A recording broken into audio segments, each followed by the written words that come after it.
as you know, I'm a progressive, I'm a social democrat, so I'm in favor of change, but all the time the question is what sort of change it is about. And yes, it is necessary that we work hard to make it easy to invest in Europe and to get rid of some of the regulations that are hindering investments to be done very fast.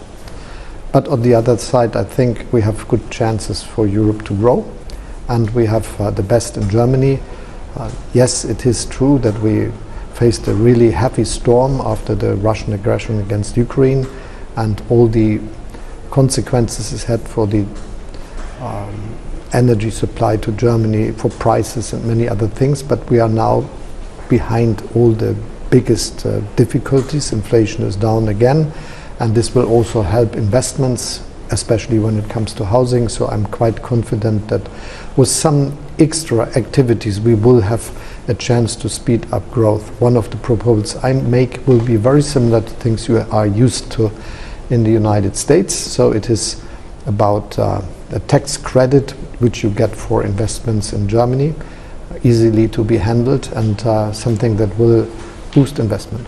But if you're a German voter, how can you expect change to come out of this election? If you think of the possible range of outcomes, when you look at the scale of the problems and the stagnation in Europe, do you understand the people who think we need radical change and we're not going to get it from any coalition that comes out of this election? I think there will be a good chance for better growth when you vote for Social Democratic Party in Germany. So this is my proposal. Others will do a different one, but there is always... There hasn't been any since you became Chancellor. We had a crisis. There is a war. I was not the one that started the aggression against Ukraine. It's Putin.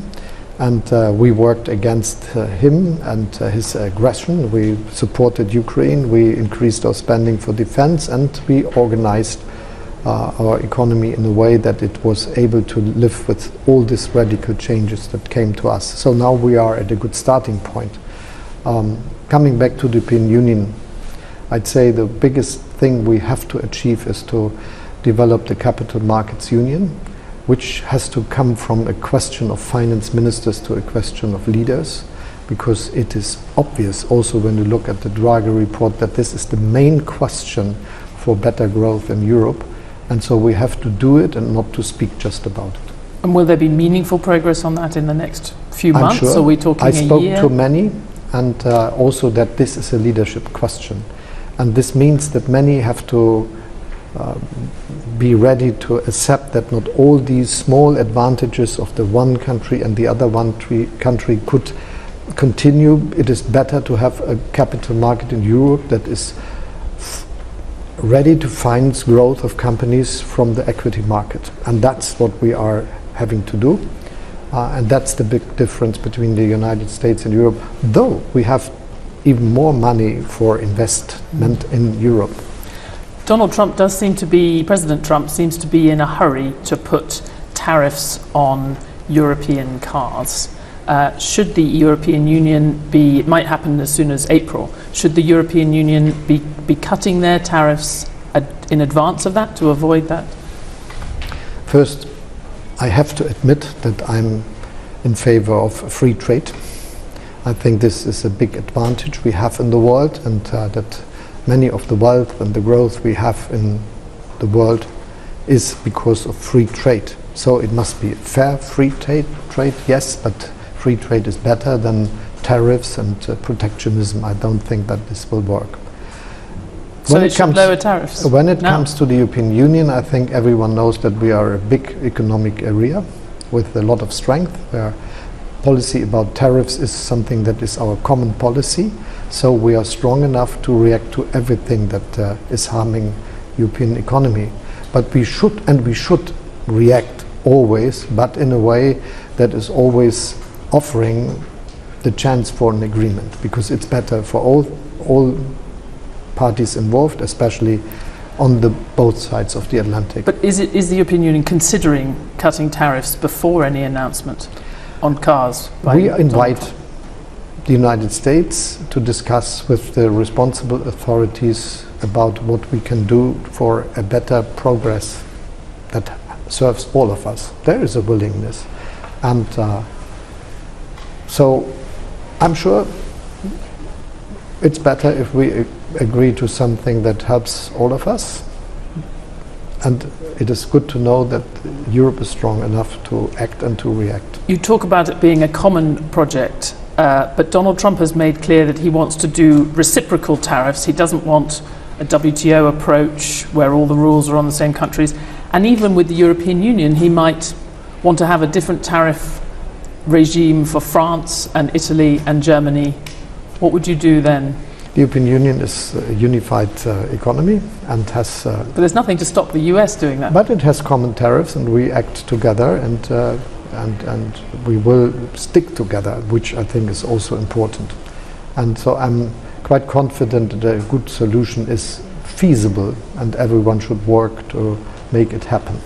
You spoke this morning very clearly about what you need to do to increase defence spending above 2% of GDP, and suspending the debt brake just for that additional defence spending. But for many countries, it will want to also have joint debt issuance for Europe as a whole to be able to invest enough in defence. Would you consider that, given everything that's happened in the last few weeks? I think there are three things we can do in this very moment. The first is that we agree in Germany that supporting Ukraine is something of an extra effort. So we should have extra room for maneuver, also financing this support to Ukraine, which, when it comes to the figures, Germany is doing the most. We are the biggest supporter of Ukraine in Europe, the second biggest in the world, and this has to continue, but we cannot pay for it with cuttings in pension schemes or in the health sector, or in cuttings in the investment into streets and railways and so on. So I think it's clear that we have to do this. And the second is that we have to agree how we will continue with the spending of more than 2% of our GDP for defense, which we achieved because of an extra fund which I managed to get through the parliament. But for the future we need a new decision about this, and this is for continuing with this 2% plus already 30 billion a year. So also this will not work with tax increases or cuttings and spending in the different areas of the German budget. And when it comes to do more, which will be obviously necessary when we look at what NATO is discussing, then it especially means that we do something for these activities, which gives us in Germany the opportunity to spend even more, and this has also to do with the reform of the debt regulation in Germany. When it comes to Europe, I think we should help every country, if it spends more than 2%, to be not hindered by the European regulation on treating debt. So changing the stability. We have to change these agreements so that this is feasible for a country to do. But for many countries, I mean, for Germany has very low debt relative to other countries, as you pointed out. We are going down to 60%.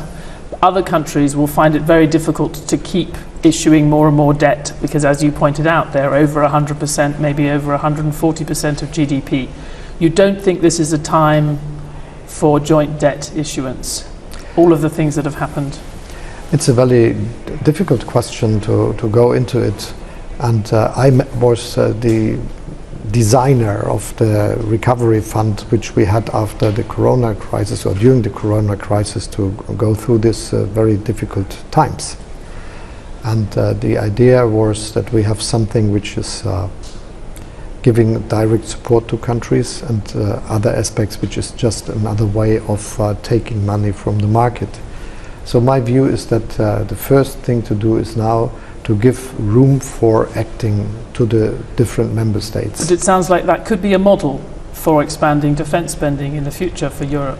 I think this the recovery fund. No. This is not the model. I was really precise this morning, saying that what I propose is to give the countries the room for extra spending. In this debate about Ukraine, I know we're running out of time, but did you know that US and Russian officials will be meeting in Saudi Arabia next week? Were you informed of that before the news broke? that they were meeting to discuss Ukraine? It's absolutely clear that there will be debates between Russia and the United States about this question. I spoke to President Trump very early about how to support Ukraine. My plea is that there should be first the message to Putin that Europe and the United States will continue with their support to Ukraine, because he has to understand that he cannot hope that we stop our